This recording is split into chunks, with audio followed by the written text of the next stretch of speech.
somewhere up there, I guess. And a big game, Pranav with the white pieces of king and Bortnyk plays his standard Alekhine's defense here. Massive game. Bortnyk is only half a point behind. Yeah, this is huge. Yep, so there's a normal idea. He's fianchettoing his bishop. White generally has a bit of a small advantage here, but Bortnyk is an expert in this variation. He plays this, what's considered a bit of a dubious line very, very often. Just having that little bit of lack of space is Black's problem, but Black doesn't have too many weaknesses here. And is that pawn in the center? Is it strong for White or is it weak? This is another big question. Well, at the moment, you've got to work out how to defend that pawn here. And the knight moving there allows the pin to happen, and the pin comes in. Yeah, how else was the question? The white queen wanted to step forward, but there would have been a nice hit from the black knight. This is what he's tried, Pranav, but he's advancing a lot of pawns now and maybe overextended. The black rook is coming to the center, and the black knight at the right moment might come back around for this pawn. I quite like black's chances, to be honest, especially now, threatening this pawn. How to save it? Yeah, it doesn't seem like Black's got any trouble whatsoever here. And that pawn is certainly looking more like a weakness than a strength now. As you say, David, he's just threatening to take the knight and take the pawn, go a pawn up.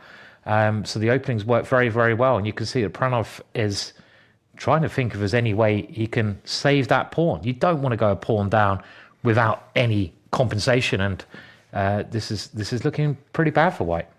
Yeah, it's tricky because Pranav, that was such a breathless end to his previous game. He had no time to recover, straight back in, and he's up against it already in the opening. He's about to be down a pawn. I don't know whether Bortnyk is going to try taking that pawn now with one of these two pieces. But either way, Pranav, yeah, it feels like a bit of a hangover from the previous game. He just needs to settle himself now. And, okay, maybe the wrong way to recapture. Shakes his head immediately after that move. I mean, you're walking into a big pin, and this is a very uncomfortable... well, Pranav was shaking his head there, but actually, it's gone a little bit wrong for Bortnyk because you don't want to play this move f6. It's a bit ugly. Yeah, I don't really understand why he didn't take with the bishop. Like, he could have the same position, but with the bishops off the board, and I think that would be a good exchange for Black, unless there were any immediate tactics against the king. But, okay, he's got his rook into the center. He's still a pawn up, Bortnyk, so at least something to suffer for. I can just tell, Simon, you want to kind of maybe move this bishop back and then start shoveling Harry up the board. How could you tell, David? How could you tell I wanted to shove the h-pawn up the board? I mean, it's a natural idea. This is also a safe way to play. I thought Black might try to exchange the queens there, but this is trying to embarrass Black's bishop on g7, and you still have this idea of pushing the h-pawn up the board. The evaluation bar very, very much now, though, in Black's favor, and it's probably because of the black rooks diving into the position. Yeah, I think it was a tempo thing. If White got one more move there just to secure the second rank, White would have been doing great, but the black rooks are in, and big question now about whether to take this pawn and say, okay, you can have my rooks, but I'll have your queen. A big, big moment. I'm really shocked that Pranav allowed this. He had a bishop covering this square. He didn't need to rush to take the knight. He could have prevented the black rook jumping like that, but okay, he did rush a bit. Bortnyk doing really well on the clock and on the board now. Yeah, this last move is trying to centralize the queen into d4, which should be a very powerful square. The weak point is right near White's king, where both black rooks are looking. And this is a crafty tactic. Does that work? Trying to eliminate some of the pressure there. Does that work, David? Well, that is crazy. Pranav reacts, and apparently it did work, the bluff. He wanted to give a check with his queen, pick up the rook if it had been captured, but Black actually could have almost won on the spot, if I cancel those arrows, by taking this pawn a few moments ago. And White would have had to give up the queen for two rooks, would have been suffering. Pranav dodging it there. A bit lucky. Yeah, and suddenly White now has managed to centralize all his pieces. The black bishop is bad. Yes, Black is a pawn up, but it's a really irrelevant pawn. No White weaknesses. Still game on for both sides. Yeah, still game on. I think at the right moment, Black is going to try and strike on this side of the board. First, he's just trying to cement control, making sure that his bishop might peek out later, come round and behind if the rooks disappear. Yeah, the time advantage. I just have a feeling, especially after that scramble we saw between Pranav and Faustino, that the clock is going to play a huge role in these next few rounds. This is a key one, Simon. You mentioned the middle, kind of the meat of the tournament, the middle part. Yeah, if one of the sides wins here, they might fancy themselves in the last sprint of the last few rounds. That's right. And this is the second part, as you say, David. After this, there's only 3 games to go. There's a little break. So it's not really a game you want to lose because you've got a bit more time to think about it. A win here is massive, absolutely massive for either side. I'm not sure which side I prefer. Maybe even black now, because the white pawns on the left-hand side are looking all fragile at this moment in time. And the blockade has been broken a little bit in the middle of the board. But I'm more concerned about those pawns, David. Yeah, those pawns. One rook can come behind, the other rook can come around the side.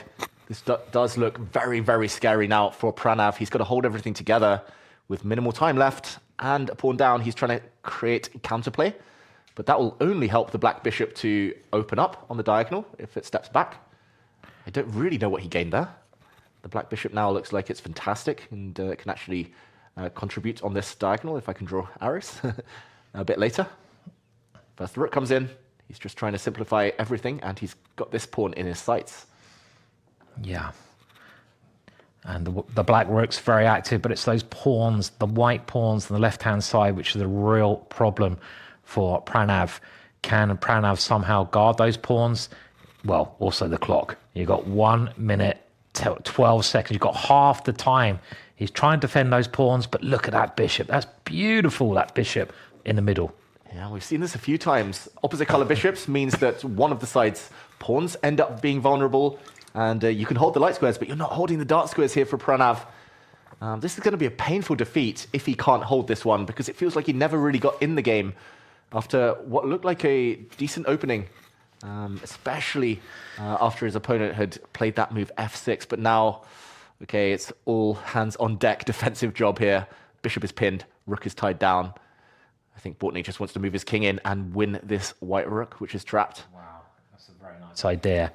White's pieces are horrendous, aren't they, here? They just can't coordinate. Black's pieces very nicely placed.